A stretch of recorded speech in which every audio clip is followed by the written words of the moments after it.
Jesus ஹல்லேலூயா. கர்த்தர் நல்லவர். ஆமென். இந்த அற்புதமான காலவேளை உங்களெல்லாம் பார்ப்பதில் மிகுந்த மகிழ்ச்சி. ஏறத்தாழ நம்ம இந்த கூட்டத்தினுடைய முடிவுக்குள்ளாய் வந்திருக்கிறோம். இன்றைக்கும் நாளைக்குள்ள இந்த கூட்டம் முடியும். ஸோ தயவு செய்து இந்த 2 நாட்களும் வந்து கலந்து கொள்ளுங்க.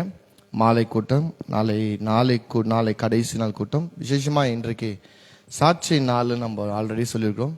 சாட்சி மாத்திரம் இல்லாமல் இந்த கூட்டத்தின் மூலியமாக நீங்கள் பெற்ற நன்மைகள், உங்கள் எக்ஸ்பீரியன்ஸ், கர்த்தர் உங்களுக்கு கற்றுக் கொடுத்த காரியங்கள், அதை கூட நீங்கள் பகிர்ந்து கொள்ள விருப்பப்பட்டால் பகிர்ந்து கொள்ளலாம். ஏன்னா பிறருக்கு அது உற்சாகமாக இருக்கும் நான் நம்புகிறேன். ஸோ தொடர்ந்து கர்த்தருடைய வார்த்தைக்கு நேராக போகலாம். நம்ம ஒவ்வொரு நாளும் இயேசு கிறிஸ்து செய்த அற்புதங்களை காலை வேளை நாம் தியானித்து கொண்டிருக்கிறோம். இந்த அற்புதத்தை நாம் தியானிக்கிறதுக்கான ஒரு மிக முக்கியமான நோக்கம் என்னென்று கேட்டால், இயேசு கிறிஸ்து இன்றைக்கும் அவர் ஜீவனுள்ள தேவனாக இருக்கிறார். அவர் இன்றைக்கும் பிதாவின் வலது பாசத்துல மனுஷ சாயலாகவே அவர் உட்கார்ந்து கொண்டிருக்கிறாராம். மனுஷனுக்காக அவர் வேண்டுதல் பண்ணி கொண்டிருக்கிறாராம். இன்னும் சொல்ல போனா இயேசு கிறிஸ்து எவ்வளோ ஒரு நல்லவர் பாருங்க. அவர் தேவகுமாரன், பிதாவுடைய ஒரே பேரான குமாரனா இருந்தார், செல்ல பிள்ளையா இருந்தார் எப்போ அவர் பூமிக்கு வர்றதுக்கு முன்னாடி. ஆனா எப்போ பூமிக்கு வந்து தன்னுடைய ஜீவனை கொடுத்து மனுஷனெல்லாம் மீட்டு இப்ப பரலோகத்துக்கு போகும்போது மறுபடியுமாய் அவர் தன்னுடைய பிள்ளை என்ற ஸ்தானத்தை அவர் எடுத்துக்கொள்ள, மறுபடியும் நான் வந்து அப்பா கடவுளுக்கு நான் வந்து பிள்ளை, நம்ம பழைய மாதிரி இருக்கலாம் இல்லை. இப்போ யாருடைய சார்பா இயேசு உக்கார்ந்து கொண்டிருக்கிறார்னா மனுஷனுடைய சார்பாய் உக்கார்ந்து கொண்டிருக்கிறார். அல்லேலூயா. ஏன்னா தேவன் பரிசுத்தரா இருக்கிறபடியால அவருக்கு ஒரு பாவம், அவருக்கு ஒரே ஒரு பாவங்கிறனாவது பிடிக்கவே பிடிக்காது பாருங்க. நம்முடைய பாவங்களை பார்த்து அவர் வெறுக்கிறவரா இருப்பார். ஆனா இயேசு வந்து அவருடைய ரத்தத்தை சிந்தி பிதாவுடைய கண்களுக்கு முன்பாக நம்மளெல்லாம் நீதிமனா ஆக்கியிருக்கிறார். ஒருவேளை நம்ம தவறு செய்யும் போது கூட அவர் என்ன பண்றாருன்னா, பிதாவே இவரை மன்னிச்சிடுங்கன்னு சொல்லிட்டு நமக்காக அவர் என்ன பண்றாரா வேண்டுதல். அவ பாருங்க, பிதா நம்ம மேல வைத்திருந்த அன்பு அவ்வளோ பெரிய அன்பு. அதே போல குமாரன் நம்ம வைத்திருந்த அன்பு எவ்வளோ பெரிய அன்பு. பரிசுத்தாவியர் நம்ம மேல வைத்து கொண்டிருக்கிற அன்பு எவ்வளோ பெரிய அன்பு பாருங்க. அப்ப இந்த திருத்துவத்தில் இருக்கிற பிதா, குமாரன், பரிசுத்தாவியர் ஒரு மனிதன் மேல இவ்வளோ அளவுக்கு அடங்க முடியாத ஒரு அன்பை வைத்து அவர்களை பாதுகாத்து, அவர்களை வழி நடத்தி, அவர்களுக்கு தேவையான எல்லா காரியங்களும் சந்தித்து இம்மட்டமாய் கர்த்தர் காத்து கொண்டு வருகிறார். கர்த்தருடைய நாமத்துக்கு மகிமை உண்டாகட்டும். ஸோ இதை ஏன் படிக்கிறேன்னா, மறுபடியும் இது நமக்குள்ள வந்து இந்த சத்தியமெல்லாம் அப்படியே ஊறி ஒரு பெரிய விசுவாசம் வரணும். ஏன்னா நான் நம்புறேன், நம்ம வாழ்க்கையில் எதை நம்ம கற்றுக்கிறோமோ இல்லையோ விசுவாசத்தை அதிகமாகி கற்றுக்கொள்ள வேண்டும். ஏன்னா விசுவாசத்தினால்தான் நீதிமான் பிழைப்பான். நம்மளால இந்த பூமியில பிழைக்க முடியும் என்றால் அது விசுவாசத்துல மாத்திரம். நம்ம தாளந்து, நம்ம திறமையெல்லாம் ஒரு நாள் நம்ம கைவிட்டு போயிடும் பாருங்க. எப்பவுமே அது சக்சஸ் ஆகாது. நம்ம சில நேரத்துல அவ்வளோ புத்திசாலியா இருந்து நம்ம சில நேரத்துல கோட்டை விட்டுருவோம் பாருங்க. அவ்வளோ புத்திசாலியா இருந்து சிம்பிளா யாருன்னா நம்ம என்ன பண்ணுவாங்க, ஏமாத்தி போயிடுவாங்க பாருங்க.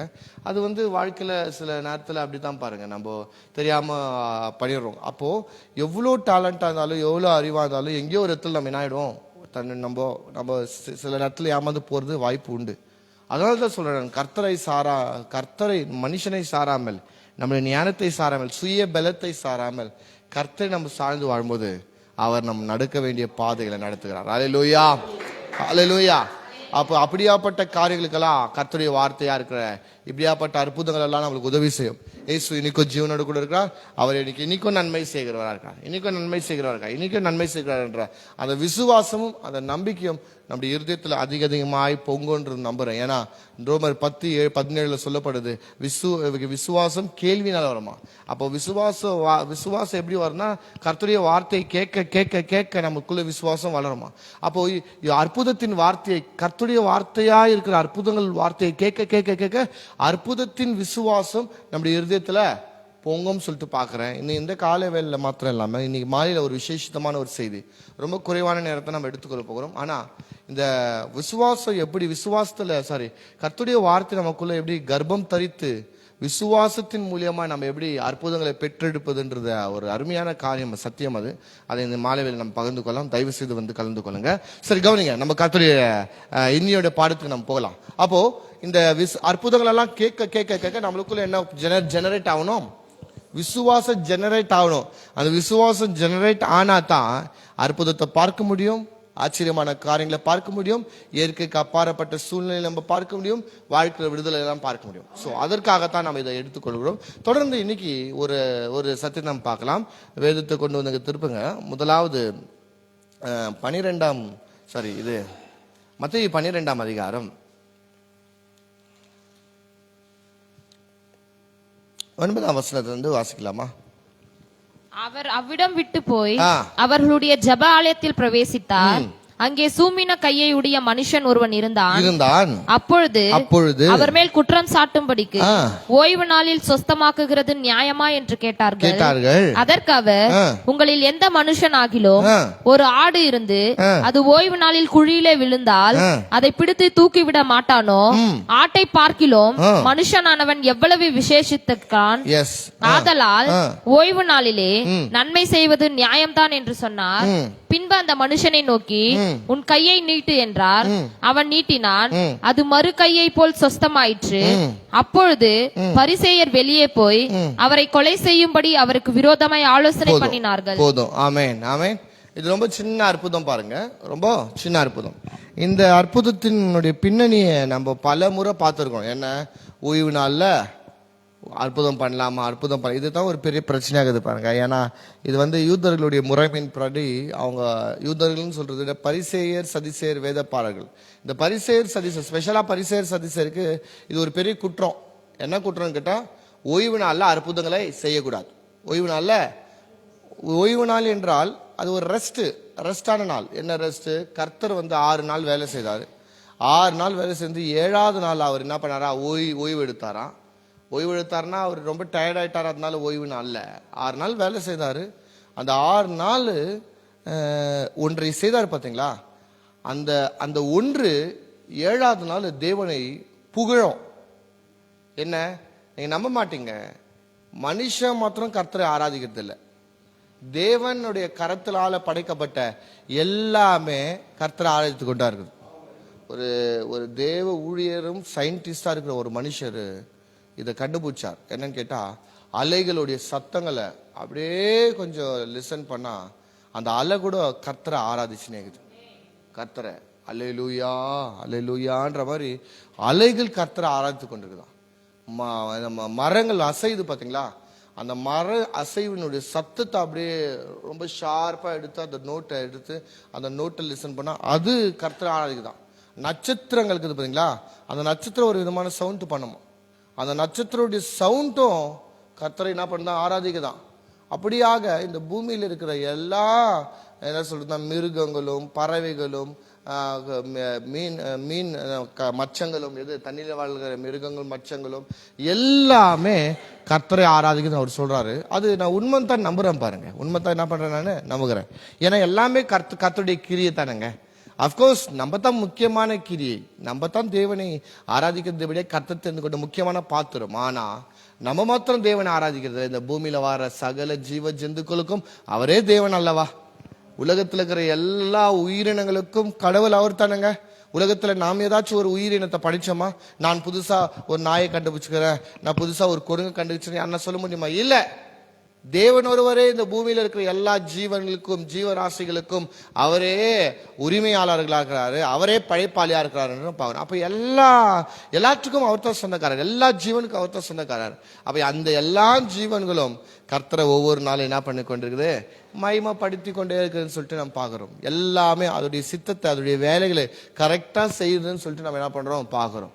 அப்போ கவனிக்கணும், இந்த ஓய்வு நாள கர்த்தர் படைச்சதை அவர் படைத்த கிரியைகளை பார்த்து அவர் சந்தோஷப்படும்படியாய், அவருடைய படைத்த கிரியைகள் பார்த்து அவர் சந்தோஷப்படும்படியாக அவர் அமர்ந்தது, அதை ரசிக்கிற ஒரு நாள் தான் இந்த ஓய்வு நாளா நான் என்ன பண்றேன், நம்புகிறேன் பாருங்க.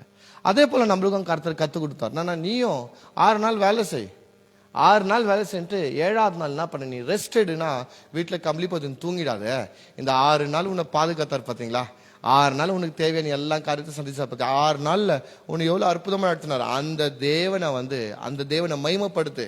அது ஒரு கஷ்டம் இல்லை, அது ஒரு வேலை, அது ஒரு கடமை இல்லை. இன்னைக்கு அநேக பேர் சபைக்கு வருது ஒரு கஷ்டமா, நான் சொல்றது ஆபீஸ்க்கு போற மாதிரி சபைக்கு வருது அது ஒரு வேலையா, அது ஒரு கடமையா, ஐயோ என்ன பண்றது நம்ம கிறிஸ்டினா ஆயிட்டோமே அப்படின்ற ஒரு கட்டாயத்தினால போற கிறிஸ்தவர்கள் அநேக பேர் இருக்காங்க பாருங்க. ஆனா அந்த ரீதியில சபையை தேடி வருதுனால ஒரு பலன் இல்லை. ஆனா ஆத்ம ரீதியாய், ஐயோ என் தேவனை நான் ஆராதிக்க போகிறேன், என் தேவனை நான் சந்திக்க போறேன், அவருடைய நாமத்தை மயம்படுத்த போறேன், அவரே என்னுடைய அடைக்கலம் கோட்டை என்று அவரை நம்பி வரீங்க பாத்தீங்களா, அது உங்க வாழ்க்கையை மாற்றம் என்று நான் பார்க்கிறேன்.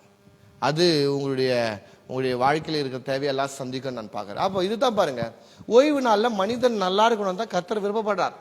அப்ப இங்க கேட்கிறாங்க, ஒரு சூமின கை உள்ள மனுஷன் இருக்கிறான், ஆக்சுவலி அவனை சுகப்படுத்த முடியான்ற பிளானே இல்லை. ஆனா இவனுக்கு நோன்றானுங்க என்னன்னா, ஓய்வு நாள்ல சுகப்படுத்துறது அதெல்லாம் நியாயமா? நீங்க ஓய்வு நாளின் சட்டத்தை கடைபிடிக்க மாட்டேங்கிறீங்களே. சட்டத்தை எழுதினவருக்கே சட்டத்தை என்ன பண்றான், கற்றுத்தரான். ஏன்னா இதெல்லாம் சத்தமே இல்லை.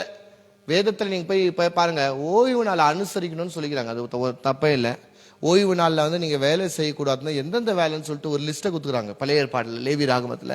அதுவும் தப்பு இல்லை பாருங்க. ஆனா இங்க இவனுக்கு சொல்ற அதெல்லாம் சம்மந்தமே இல்லாதது. அதனால தான் இயேசு சொல்றாரு, ஓகேப்பா ஓய்வு நாளில் வேலை செய்யக்கூடாதுல, உங்க வீட்டில் ஒரு ஆடோ மாடோ இருந்துச்சுன்னா அந்த ஆடு போய் குழியில விழுந்துச்சுன்னு வச்சுக்கோங்களேன், அப்ப அந்த ஆடை தூக்கி விடுறது ஒரு வேலை தான். தூக்குறோம் பாத்தீங்களா, அது ஒரு வேலை தான். அப்ப தூக்கி விடும்போது நீங்க தூக்கி விடுவீங்களா, இல்ல நாளைக்கு காலையில ஓய்வு நாள் முடிட்டோம் சாயந்தரம் 6 மணிக்கு மேல வந்து நான் தூக்கிறேன்னு சொல்லுவீங்களா? இல்ல. ஒரு ஆட்டுக்குட்டி விழுந்துச்சுன்னா, ஐயோ ஆடு கீழே விழுந்துச்சுன்னு சொல்லிட்டு நம்ம உடனடியே நம்ம என்ன பண்ணுவோம், தூக்குவோம். கீழே ஒரு கட்டு பணம் இருக்குதுன்னு வச்சுக்கோங்களேன், அது கீழே குனிந்து எடுக்கிறது அது ஒரு வேலை. இதெல்லாம் வேலைன்னு தான் வச்சிருந்தாங்க. அப்போ அப்படி பணத்தை இப்படி எடுக்கும் போது வந்து அது வேலை, ஐயோ இது இங்கே கிட்டும் நான் போயிட்டு நாளைக்கு வந்து எடுத்துக்கலாம், அது சொல்ற நல்ல காரியமா இருக்குதா? இல்ல. அப்போ எல்லாமே இவனுங்க வந்து பார்க்கிற பார்வையே வித்தியாசமா இருந்துச்சு பாருங்க. எல்லாமே தப்பு, எல்லாமே குறை. அப்ப இயேசு சொல்றாரு, இந்த ஆட்டுக்குட்டியை பார்க்கிலும் மனுஷன் எவ்வளவு விசேஷமானவன், எவ்வளவு விசேஷமானவன். இயேசு பிதாவுக்கு ஒரு இயேசு சொல்றாரு பாத்தீங்களா, வானத்து பறவைகள் பாருங்க, அது விதைப்பதும் இல்லை, களஞ்சியங்களை சேர்த்து வைப்பதும் இல்லை, அவைகளை போஷிக்கிற பரமபிதா உங்களை போஷிப்பது அதிக நிச்சயம். ஏன்னா அவைகளை காட்டிலும் நீங்க விசேஷித்தமானவர்கள் அல்லவா. ஸ்பெஷல் மனுஷன் தான், ஸ்பெஷல் மனுஷன் தான். பொதுவா உலகத்திலே கருத்து சொல்றாங்க பாத்தீங்களா, என்னன்னா பொதுவா அவங்க சொல்றது உண்டு. என்னன்னா ஒரு 4 பேர் நல்லா வாழணும்னா ஒருத்தன் சாவது தப்பே இல்லைன்னு சொல்றாங்க. அது 4 பேர் நல்லா வாழணும்னா ஒருத்தன் சாவது தப்பே இல்லைன்றாங்க. அப்போ அது வந்து ஒரு நன்மையான வார்த்தை. ஒருத்தன் சாவது வந்து கடினமான வார்த்தைமா இருந்தாலும் ஒருத்தர் நல்லா வாழணும்னா என்னன்னா பண்ணலாங்க சொல்றாங்க பாத்தீங்களா. 1000 பொய் ஒரு திருமணத்தை பண்ணணும், ஏதாச்சும் ஒரு நல்லது நடக்கணும், ஒரு நல்லது பண்ணோம், ஏதாச்சும் ஒன்று பண்ணாலும் ஒரு நன்மை நடக்கணும்ன்றதுக்காக தான் இதெல்லாம் என்ன பண்றாங்க சொல்றாங்க. அப்போ உலகத்துடைய கருத்து அது அவ்வளவுதான், அதுதான். ஆனா கடவுள் வந்து எல்லாவற்றுக்கும் மேன்மையாய் நம்மளை என்ன பண்றாரு, வைத்திருக்கிறபடியால் தான் அவர் இந்த பூமியில இருக்கிற சகலவற்றையும் பார்க்கலும் நம்மளை விசேஷத்தமாய் வைத்திருக்கிறார். அப்ப மனுஷனுக்கு ஆட்டுக்குட்டி முக்கியம், மனுஷனுக்கு வந்து அவன் வளர்க்கிற கோழி முக்கியம், மனுஷனுக்கு வந்து அவனுடைய பொருட்கள் அவனுடைய காரியங்கள் முக்கியம். ஆனா தேவன் சொல்றாரு, இவையை பார்க்கிலும் மனுஷ விசேஷித்தமானவன் அல்லவா, ரொம்ப முக்கியம் அல்லவானா? கண்டிப்பா அது ரொம்ப முக்கியமானவன். கண்டிப்பா தேவனுக்கு மனுஷன் ரொம்ப முக்கியம்தான், மனிதனுக்கும் மனுஷன் தான் முக்கியம், வேற ஒன்றும் பெருசா முக்கியம் இல்லை. அதனால தான் இன்னைக்கும் பாருங்க, ரோட்ல நாய் அடிச்சு போட்டாங்கன்னா அந்த நாயை வந்து தூக்கி அதை எடுத்து போட கூட ஆட்கள் இருக்க மாட்டாங்க. சில ஹைவேஸ்ல நான் பார்த்துக்கிறேன், அது மேல ஓட்டி ஓட்டி ஓட்டி ஓட்டி ஓட்டி ஓட்டி அந்த செத்த நாய் மேலேயே ஓட்டி அப்படியே அது அந்த ரோடா அப்படியே அதோடைய சரீரம் எல்லாம் அப்படியே ஒட்டின்னு அப்படியே ஆயிட்டு இருக்கோம் பாருங்க. ஆனா மனுஷனுக்கு அந்த மாதிரி, ஆனா அந்த நிலைக்கு யாருன்னா போக வைக்கிறாங்களா? இல்லை. ஏன்னா மனுஷன் உயர்ந்த ஒரு நிலையில இருக்கிறவன். ஏதாச்சும் ஒன்று ஆனவன அங்க எல்லா வண்டியும் ஸ்டாப் பண்ணிட்டு உடனடி எடுத்து, இல்ல மனுஷன் தானே ஏத்தி மனுஷனை பண்ண முடியாது. காரணம் என்ன? எல்லா மனிதனுக்கும் மனிதாபிமானம்னு ஒண்ணு இருக்குது. மனுஷன் நிச்சயமா தன் இதயத்தில் ஏதோ ஒரு ஓரத்துல மனுஷன் என்ன பண்றான், மதிக்கிறான், அவன் ஹானர் பண்றான். அப்போ நம்மளை ஆனர் பண்ணும்போது நம்முடைய சாயல நம்முடைய ரூபத்துல படைச்ச தேவன் நம்மளை ஆனர் பண்ணாம இருப்பாரா? அதுதான் நான் சொன்னேன். கடவுள் நம்மளை சுகமாக்குற கட்டாயம் என்னன்னு கேட்டா, இந்த சரீரம் அவருக்கு சொந்தமானது, இந்த ஆத்துமா அவருக்கு சொந்தமானது, இந்த ஆவி அவருக்கு சொந்தமானது, என்னுடைய சாயல் அவருக்கு சொந்தமானது, என்னுடைய ரூபம் அவருக்கு சொந்தமானது. அதனால தான் அவர் நான் நல்லா இருக்கணுன்றதுல ரொம்ப அதிகமாக அக்கறை பாராட்டுகிறாரா இருக்கிறார்.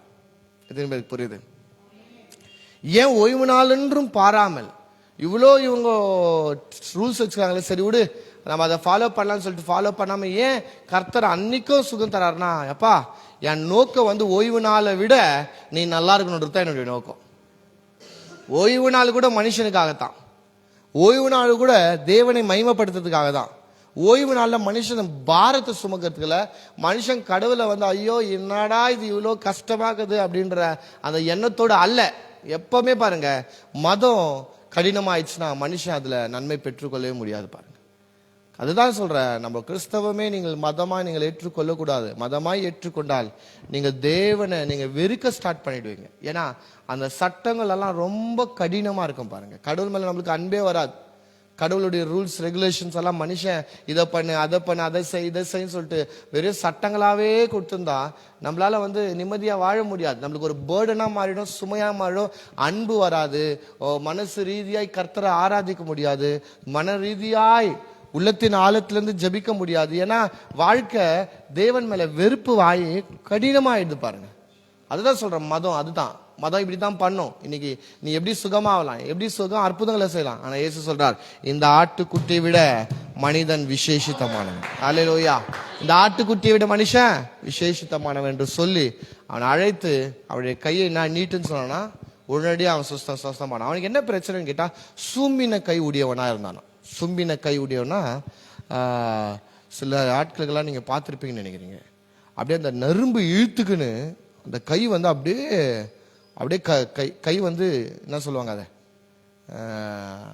அப்படியே ஸ்டோக்குன்னு மாதிரி கூட சொல்ல முடியாது. அஃப்கோர்ஸ் ஸ்டோக் மாதிரி தான் இருக்கும். ஆனால் இது நரும்பு இழுத்துக்கும். நரும்பு இழுத்துக்குன்னு அந்த கை அந்த அப்படியே இப்படி மடக்கவே முடியாத மாதிரி, தூக்கவே முடியாத மாதிரி அது ஒரு மாதிரி ஃப்ரீஸ் ஆகிடும். அதுதான் சூம்பின கைன்னு சொல்லிட்டு என்ன பண்ணுறாங்க, அதை பற்றி சொல்கிறாங்க. உங்களுக்கு புரியுதுன்னு நினைக்கிறேன் நான் என்ன சொல்ல வரேன்னு சொல்லிட்டு. நரும்பு எல்லாம் இழுத்துக்குச்சுன்னா நம்மளால ஒன்றுமே பண்ண முடியாது. காலில் கோல்டு ஆகிட்டு நரும்பு இழுத்துக்குனாலே கால் எப்படி நம்ம ஒன்றுமே பண்ண முடியாது இல்லை, ஸ்ட்ரெச் பண்ணுறது இல்லை. நம்ம டக்குன்னு ஏதாவது தைலெல்லாம் போட்டு அப்படியே பண்ண தான் கொஞ்சம் ரிலீஃப் ஆகுது. அதை பர்மனெண்ட்டாக ஆகிட்டு தான் எப்படி இருக்கும். அதுதான் இந்த மனுஷனுடைய நிலைமை. பாருங்க, சூம்பின கை. இந்த மனுஷனுடைய சூம்பின கை ஸ்பிரிச்சுவலாக நம்ம பார்க்கறது ரொம்ப முக்கியம். பாருங்க, ஏன்னா எல்லா அற்புதத்துக்கு பின்னாடியும் ஒரு ஆவிக்குரிய அர்த்தம் இருக்குதுன்னு சொல்லிட்டு நம்ம என்ன பண்ணோம், சமீப நாட்கள்ல வந்து ஊழியர்கள் மூலியமா நம்ம என்ன பண்ணோம், கத்துக்கணும். எல்லா அற்புதங்களுக்கு பின்னாடி என்ன இருக்குது, ஒரு ஆவிக்குரிய அர்த்தங்கள் இருக்குதான். அப்படியே ஆகவே இந்த சூம்பின கைக்கு பின்னாடியும் ஒரு ஆவிக்குரிய அர்த்தங்கள் இருக்குது. இந்த மனுஷனால இந்த கை வராதனால இந்த கையினால செய்ய வேண்டிய காரியங்களை அவனால என்ன பண்ண முடியாது, செய்ய முடியாது. ஒருவேளை அவனுடைய கை வலது கையா இருந்தா அவனால சாப்பிட முடியாது, அவனால வேலை செய்ய முடியாது, அவனால வந்து இந்த கையினால எழுத முடியாது, கையினால பண்ண வேண்டிய காரியங்கள் எல்லாம் பண்ணவே முடியாது. அப்ப பண்ணாததுனால அவன் வந்து என்ன சொல்றதுன்னா, அது ஹேண்டிகேப்ட்னு நம்ம சொல்றோம் பாத்தீங்களா. தமிழ் எப்படி சொல்றது, மாற்றுத்திறனாளின்றதை விட சரீரத்துல குறை இருக்கிற ஒரு மனுஷன், அது குறையான ஒரு மனுஷன் சொல்லிட்டு சொல்லலாம். மாற்றுத்திறனாளி தான் நல்ல வார்த்தை. ஆனா குறையான மனுஷன், குறைனா இவன் கிட்ட நிறைவு இல்லை, ஏதோ இவனால கம்ப்ளீட் பண்ண முடியல. அவன் கை வந்து அவனுக்கு குறையா இருக்குது. அவன் கையினால செய்ய வேண்டிய வேலைகள் செய்யாதனால அவனுக்கும் பிறருக்கும் ஒரு பெரிய வித்தியாசம் இருக்குது. நார்மலா இப்ப நம்ம இருக்கிறதுக்கும் அவனுக்கும் ஒரு பெரிய வித்தியாசம் என்னன்னா, நான் நிறைவான ஒரு மனுஷன், கம்ப்ளீட்டா இருக்கிறேன், எனக்கு எந்த பலவீனமும் இல்லை, என் கை நல்லாகுது, என் கால் நல்லாகுது, என் கண்ணு நல்லாகுது. ஆனா அவனுக்கு எனக்கு நல்லா இருக்கிற கை குறையா இருக்கிறபடியால, அது சரியாய் வேலை செய்யாதபடியால அவன் குறையான ஒரு மனுஷன் என்று நம்ம என்ன பண்ணலாம் பார்க்கலாம். ஆனா இதே போலதான் ஆவிக்குரிய ரீதியிலும் இன்னைக்கு அநேக பேருடைய ஸ்பேர் பார்ட்ஸ் என்ன இருக்குதுன்னா சூம்பி போயிட்டு இருக்குது. ஆவிக்குரிய வாழ்க்கையிலும் அவங்களுடைய வாழ்க்கை எப்படி இருக்குன்னு கேட்டா, நம்ம எப்படி நம்மளுக்கு சரீர பிரகாரமான ஒரு வாழ்வு இருக்குதோ அது போல ஆவிக்குரிய வாழ்க்கைன்னு ஒண்ணு இருக்குது. அதனால்தான் பவுல் சொல்றாரு, நாம் யார ஸ்பிரிச்சுவல், நாம் ஆவிக்குரியவர்கள், நமக்கு ஆவிக்கு ஏற்றபடி நம்ம நடக்கணுமா. அதனால தான் நம்மை குறித்து நம்ம பேர் கூட சொல்லுவாங்க, இவங்களாம் ஆவிக்குரியவங்கப்பா, என்னது ஆவிக்குரிய அப்படின்னா நம்ம என்ன மாம்சத்துக்குரிய காரியங்களுக்கு முக்கியத்துவத்தை கொடுக்கறத விட ஆவிக்குரிய காரியங்களுக்கு நம்ம அதிகமாய் முக்கியத்துவம் கொடுக்கறதுனால தான் நம்ம யாருன்னா ஆவிக்குரியவர்கள் என்று வேதம் சொல்கிறது நம்மளை குறித்து.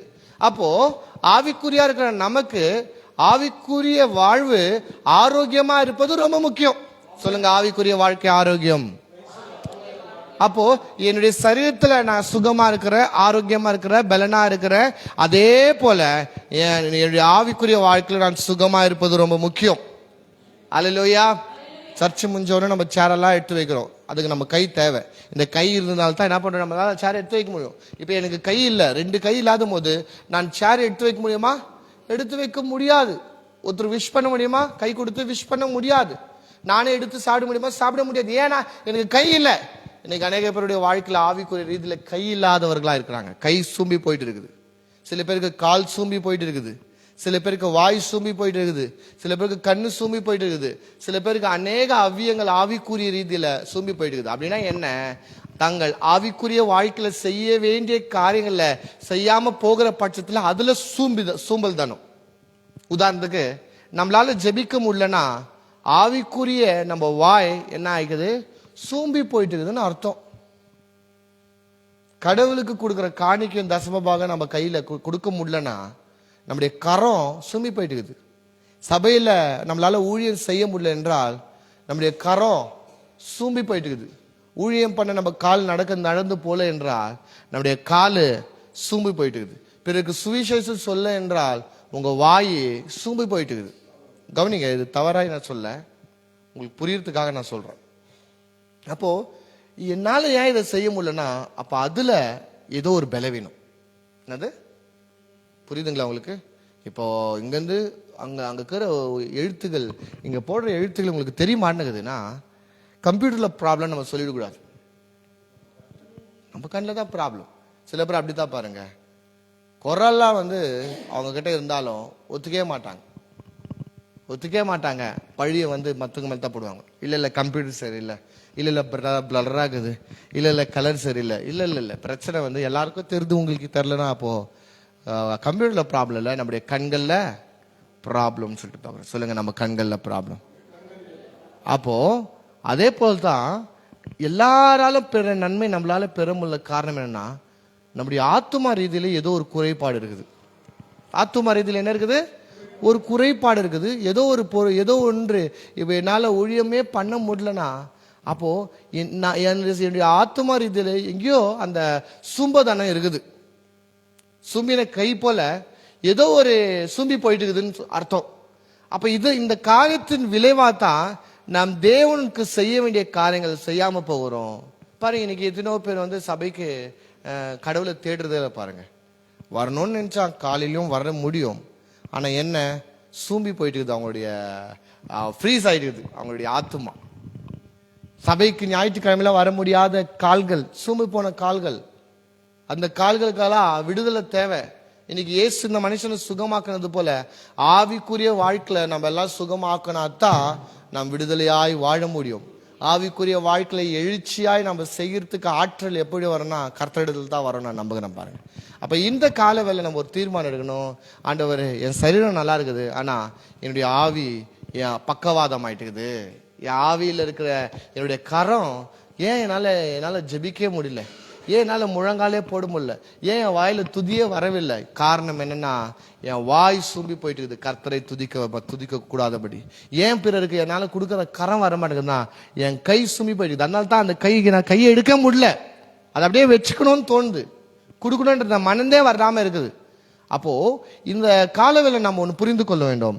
இன்னைக்கு நம்முடைய சரீரம் மாத்திரம் பலவீனப்படுறதில்ல, நம்முடைய ஆத்துமாவையும் நம்முடைய ஆவியும் பலவீனம் ஆயிடுது. சில நேரத்துல தேவனுக்கு செய்ய வேண்டிய காரியங்கள் செய்யாம போகிற பட்சத்துல இப்போ உதாரணத்துக்கு இந்த கையை நீங்க ஒரு 10 வருஷம் யூஸ் பண்ணலன்னு வச்சுக்கோங்களேன். 10 வருஷம் வேண்டாம், நீங்க ஒரு வாரமோ அல்லது ஒரு மாசமோ நீங்க யூஸ் பண்ணாம விட்டுருங்களேன். யூஸ் பண்ணாம தான் ஏதாச்சும் ஒரே நிலையில இப்படியே நிக்க வச்சிருங்களேன், ஆடாம அசையாம இப்படியே நிக்க வச்சிட்டீங்கன்னு வச்சுங்களேன். இது ஒரு சில வருடம் இல்ல மாதத்துல இந்த இருக்கிற நரம்பெல்லாம் ஃப்ரீஸ் ஆயிடும், ரத்த ஓட்டெல்லாம் கம்மி ஆயிடும். இது ஒரு பெணம் போல மாறிடும். ஏன்னா இதுல உயிர் இல்லை, நாடு இல்லை. அப்ப இதை நான் என்ன பண்ணணும்னா டெய்லி நடக்கணும், எக்ஸசைஸ் பண்ணணும், இதை கையை வந்து நல்லா இப்படி பண்ணணும், வேலைகள் செய்யணும். இதை செய்யலினா இது அப்படியே ஃப்ரீஸ் ஆகிடும். ஆமாம் தானேங்க? நடக்காமல் நீங்கள் படுத்த படிக்கலே இருங்களேன், படுத்த படிக்கே இருந்து பாருங்களேன். நம்ம வீட்டில் தான் படுத்துனே இருங்களேன், கொஞ்ச நாள் உங்கள் சரீரத்தில் புண்ணாயிடும். புண்ணாயிட்டு அது உங்கள் சரீரம் அழிவ ஸ்டார்ட் ஆகிடும். ஏன்? ஒரே இடத்துல இருந்தால் அது அப்படிதான் ஆகும். அப்போ அதை நம்ம ஒர்க் பண்ணணும். அப்போ நான் சொல்கிறேன், உங்கள் ஆவிக்குரிய ரீதியில் கர்த்தர் உங்களுக்கு ஆவிக்குரிய கைகளை கொடுத்துருக்கார், ஆவிக்குரிய வாய்களை கொடுத்துருக்கார், ஆவிக்குரிய கால்களை கொடுத்துருக்கார். அதுக்கான வேலைகளை நீங்கள் செய்யணும். செய்யத்தான் அது ஒர்க்கிங் கண்டிஷனில் இருக்கும். செய்யலைன்னு வச்சுங்களேன், அதோடைய வேலையை அது இழந்துடும். அது அப்படியே என்ன ஆயிடும் கேட்டால் நமக்கு ஒரு பக்கவாதமாய் மாறிடும். பாருங்க, அது வந்து ஒரு சூம்பின நிலையாய் மாறிடும்னு சொல்லிட்டு நான் நம்புகிறேன். ஆனால் இயேசு இந்த நிலையை அவர் விரும்பல.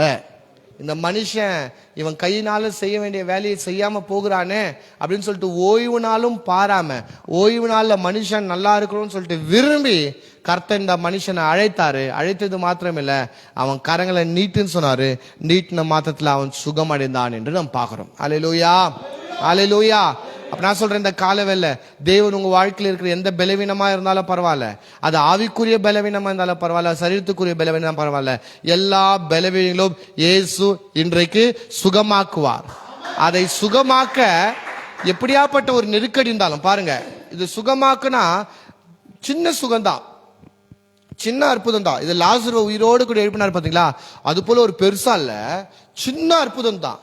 இந்த சின்ன அற்புதத்துக்கு பின்னாடி வசனமே சொல்லுது, அவர்கள் இயேசுவை கொலை செய்ய வகை தேடினார்கள். என்னங்க பண்ணிட்டாரு? ஒரு சின்ன சூம்பின கை உள்ள மனுஷனை சுகமாக்கினார். ஆனா கொலை செய்ய வகை தேடுறாங்க. காரணம் என்ன? அவர் ஓய்வு நாள் செய்தார். பாருங்க, இயேசு அவனுங்க என்ன கொலை பண்றாங்க அதெல்லாம் கூட பார்க்கல, இவன் சுகம் அடையணும். ஓய்வு நாள்ல என் பிள்ளை, இந்த நல்ல நாள்ல என் பிள்ளை எப்படி கை இல்லாம வேதனையா வாழலாம்? இல்ல கடவுள் எவ்வளவு நல்லவர் பாத்தீங்களா? அந்த ஓய்வு நாள்ல கர்த்தர் என்னத்தான் ஓய்வு நாள்ல ரெஸ்டா இருந்தாலும் அந்த நாள்ல கூட அவரை தேடி வருகிற பிள்ளைகளுக்கு அவர் நன்மை செய்கிறார். ஆமா, அந்த ஓய்வு நாள்ல இயேசு விடத்துல இவன் வந்தான். இயேசு அவனை வெறுமையா அனுப்பல, அவனுக்கு சுகத்தை அழித்து அனுப்பினார். அல்லேலூயா. அப்போ அவன் எவ்வளோ சந்தோஷப்பட்டுவான் பார்த்தீங்களா? அதான் அன்னைக்கு நம்ம பார்த்தோம் பார்த்தீங்களா? எல்லா ஓய்வு நாளை விட இவனுக்கு அந்த ஓய்வு நாள் ரொம்ப ஸ்பெஷல். ஏன்னா எந்த ஓய்வு நாளிலையும் அவன் பெறாத நன்மையை அந்த ஓய்வு நாளை பெற்றுக்கொண்டான். அந்த நாளில் தேவன் அவன் கண்டிப்பாக மகிமைப்படுத்திருப்பான். ஏன்னா ஓய்வு நாள் கர்த்தர் கோச்சுப்பாரு, ஐயோ கடவுள் கோச்சுப்பாரு, கடவுள் என்ன மன்னிங்கன்னு யாரும் கேட்கல. ஆண்டவரே நீங்க கொடுத்த சுகத்துக்காக நன்றி, உங்க நாமத்துக்கு மகிமை, கர்த்தரை மகிமைப்படுத்துறாங்க. அப்போ ஓய்வு நாள் என்றால் கர்த்தரை மகிமைப்படுத்தணும். மகிமைப்படுத்துற காரியங்கள் நாம் பெற்றுக்கொள்ளும் போது தான் கர்த்தரை மகிமைப்படுத்தும். அல்லேலூயா. ஸோ இன்னொரு காரியத்தை கூட நம்ம பார்க்கலாம். ஏன்னா இது ஒரு சின்ன காரியமா இருக்கிறபடியால இன்னொரு சின்ன காரியம் இருக்கு, அதையும் நம்ம பார்க்கலாம். சின்ன அற்புதம் எடுத்து வாசிங்க. மார்க் 1ஆம் அதிகாரம் 30ஆம் வசனத்தை பாருங்களேன். 30 29 வாசிங்க. சீமோனுடைய மாமி 29ல இருந்து. உடனே அவர்கள் ஜெப ஆலயத்தை விட்டு புறப்பட்டு யாக்கோபோடும் யோவானோடும் கூட சீமோன் அந்தேரியா என்பவர்களுடைய வீட்டில் பிரவேசித்தார்கள். அங்கே சீமோனுடைய மாமி ஜுரமாய் கிடந்தார். உடனே அவர்கள் அவளை குறித்து அவருக்கு சொன்னார்கள். அவர் கிட்ட போய் அவள் கைகளை பிடித்து அவளை தூக்கிவிட்டார். உடனே ஜுரம் அவளை விட்டு நீங்கிற்று. அப்பொழுது அவர் அவளுக்கு பணிவிடை செய்தார். ஓ அல்லேலூயா. இது ஒரு ஹவுஸ் விசிட்டிங் ஆன சம்பவம் பாருங்க. என்னது? ஹவுஸ் விசிட்டிங் சம்பவம். இயேசு கிறிஸ்துவோட சீஷர்களும் ஒரு ஹவுஸ் விசிட்டிங் போறாங்க. யார் வீட்டுக்கு போறாங்க கேட்டா, பேதுருடைய மாமியார் வீட்டுக்கு என்ன பண்றாங்க? போறாங்க. பேதுருடைய மாமியார் வீட்டுல அவங்க மாமியார், அந்த மாமியார் தானுங்க, மாமி வந்து ஜுரத்தோட என்ன பண்றாள்? அவள் காணப்படுகிறான். ஃபீவர், ஜுரம். யாருக்கு? பேதுருடைய மாமிக்கு. அப்ப பாருங்க, இது வந்து ஒரு சின்ன காரியமா இருந்தாலும் அதை பைபிள் முக்கியத்துவத்தை கொடுத்து மென்ஷன் பண்ணிக்கிறாங்க. ஏன்னு கேட்டா, ஒரு காரணம், பரிசுத்தாவியர் இந்த சம்பவம் எழுதி வைக்கணும்னு எழுதி வைத்தார். ரெண்டாவது வந்து இந்த மார்க் புத்தகம் யாரால எழுதப்பட்டதுன்னா, மார்க்குன்ற ஒரு மனுஷனால எழுதப்பட்டது. உங்களுக்கு தெரியும், அப்போஸ்தலர் நடவடிக்கையில் மார்க் வராரு பார்த்தீங்களா, அந்த மார்க் தான் எழுதினாரு. யாரு சொல்லி எழுதுதுன்னா, பேதுரு சொல்லி தான் எழுதுறாரு. அப்ப பேதுரு என்ன பண்றாருன்னா, தன்னுடைய வாழ்க்கையில நடந்த அற்புதத்தையும் என்ன பண்றாரு? அவர் மென்ஷன் பண்றார். என்ன எப்பா, ஏசு அவ்வளோ அற்புதம், இவ்வளோ அற்புதம்லாம் நம்ம பெரிய அற்புதம் மாத்திரம் பார்க்கறோம்ல, அது மாத்திரம் அவர் பண்ணல. அவர் சின்ன சின்ன ஜுரத்தை கூட அவர் என்ன பண்ணல, அவர் கண்ணால பார்த்து இந்த ஜுரத்தெல்லாம்ப்பா நான் சுகமாக்கணும், போப்பா போய் ஒரு ஒரு என்ன சொல்றா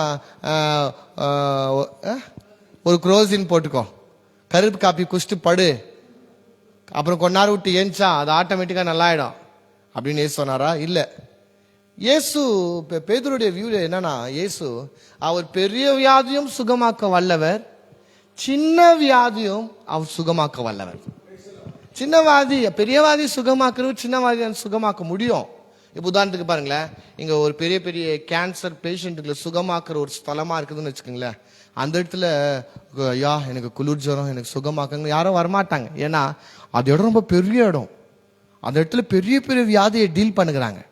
அப்போ அந்த இடத்துல சின்ன ஆட்களுக்கு, ஏன்னா ஜொர ஆளுகளை கூட நாங்கள் ட்ரீட்மெண்ட் பண்றோம்னா ஆயிரக்கணக்கான ஜனங்க வந்துருவாங்க, கரெக்டா இல்லையாங்க?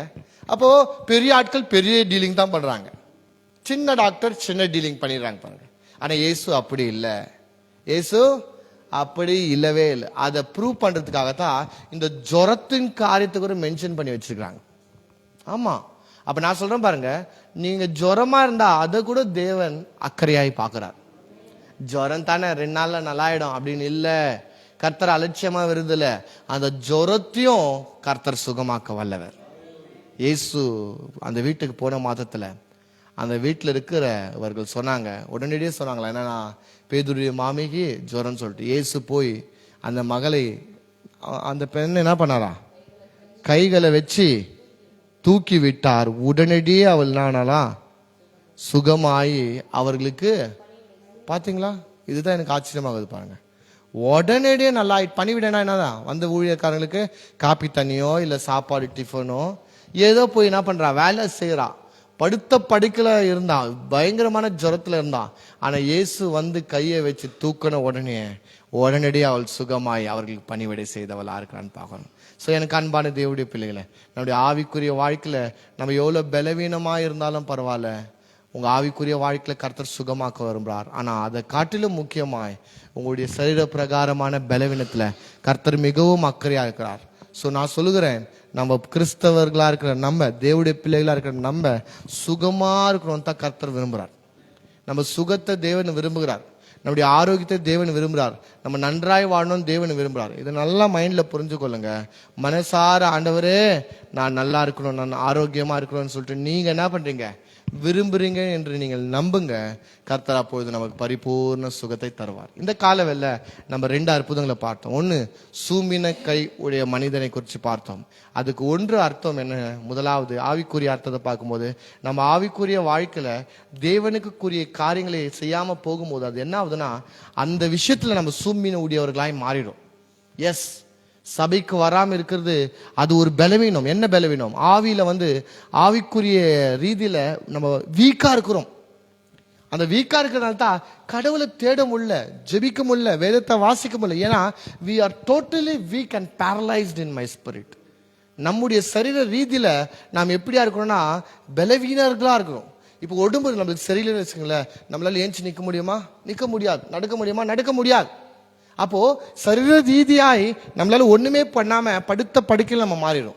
அதுதான் இந்த ரெண்டாவது கதையை நம்ம பார்த்தோம். ஜுரத்துல படுத்த படுக்கையில ஆயிட்டா, படுத்த படுக்கையில இருக்கிறபடியால வீட்டுக்கு வந்தவங்களுக்கு பணிவிடை செய்யவே முடியல. ஊழியக்காரங்க வந்துக்கிறாங்க, அவங்களுக்கு சாப்பாடு செய்ய முடியல. ஊழியக்காரங்க வந்திருக்காங்க, அவங்களுக்கு காப்பி தண்ணி செய்ய முடியல. காரணம் என்ன? அவங்க சரீர ரீதியில அவங்க படுத்த படுக்கையா எடுக்கிறாங்க. அதே போலதான் பாருங்க, ஆவிக்குரிய ரீதியில படுத்த படுக்கைன்னு இருக்குது.